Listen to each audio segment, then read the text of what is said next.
స్పందిస్తూ ఇక మల్రెడ్డి రంగారెడ్డికి సంబంధించిన వార్త చూడొచ్చు.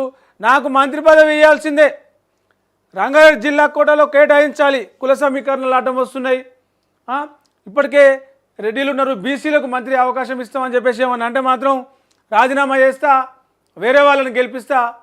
ఇబ్రహీంపట్నంలో ఇప్పటికే మల్రెడ్డి రంగారెడ్డి ఎక్కడైతే ఎమ్మెల్యే ఉన్నాడో ఆ స్థానంలో ఆయన ఓడిపోబట్టి 15 ఏళ్ళు. తాజాగా మొన్న కాంగ్రెస్ పార్టీ గెలిచింది ఇబ్రహీంపట్నంలో.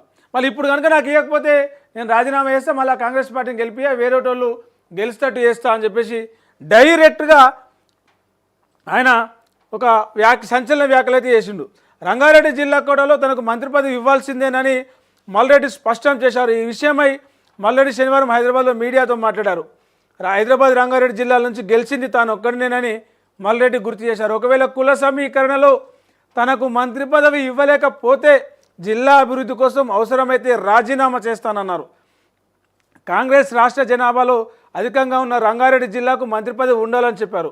కుల సమీకరణాలు అడ్డొస్తే రాజీనామా చేసి కాంగ్రెస్ పార్టీ తరఫున ఇబ్రహీంపట్నం నియోజకవర్గం నుంచి మరొకరిని గెలిపిస్తానన్నారు. జిల్లా కార్యకర్తలకు మాత్రం అన్యాయం చేయొద్దని కోరిరు. కొత్తోళ్ళు పార్టీలకు వస్తే గౌరవం ఇవ్వాలి కానీ పదవులు ఇవ్వద్దు. పార్టీ కోసం నిజంగా చెప్పాలంటే కూడా ఆయన గెలిచినా ఓడిపోయినా కాంగ్రెస్ పార్టీలోనే ఉన్నాడు.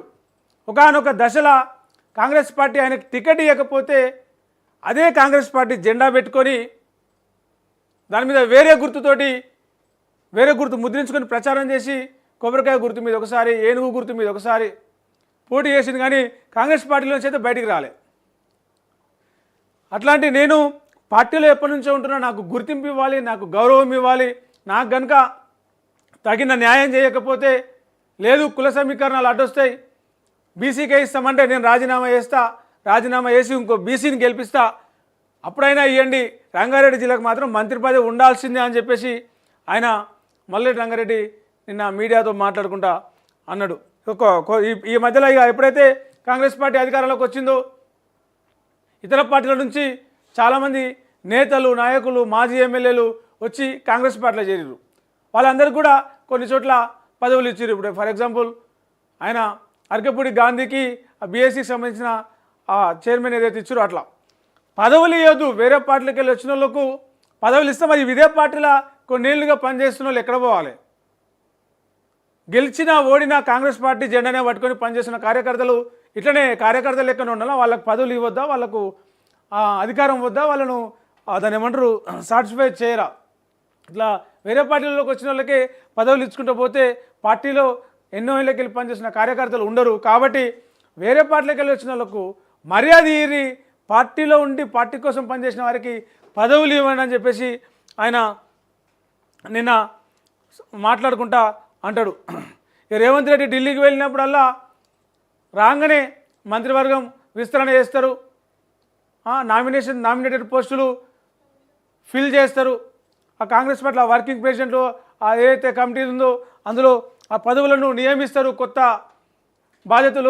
వారికి బాధ్యతలు ఇస్తారని చెప్పేసి వార్తలు వస్తున్నాయి. కానీ ఇప్పటి వరకు ఏది జరగలేదు. ఇక ఇప్పుడైతే మీనాక్షి నటరాజన్ కొత్త ఇన్ఛార్జ్ వచ్చింది. ఆయన వస్తేనే ఒకరోజు మొన్న వచ్చింది, నిన్న పార్టీ నిబంధనలకు, పార్టీ రూల్స్కు, పార్టీ లైన్ దాటి మాట్లాడుతున్న వాళ్ళ మీద చర్యలు తీసుకునేందుకు రంగం సిద్ధం చేస్తూ ఉంది. ఒక ఎమ్మెల్సీని పార్టీలోకి వెళ్ళి సస్పెండే చేసింది. ఈ అన్నీ జరగడం వల్ల ఏంటంటే ఆశావాదుల్లో కూడా కొంత పాజిటివ్గా వస్తుంది. ఎవరైతే పదవుల కోసం ఆశిస్తున్నారో పార్టీలో సీనియర్గా ఉండి ఆమె వచ్చింది కాబట్టి పార్టీ కార్యకర్తలకి, పార్టీ సీనియర్లకు అవకాశం ఇస్తుందేమో.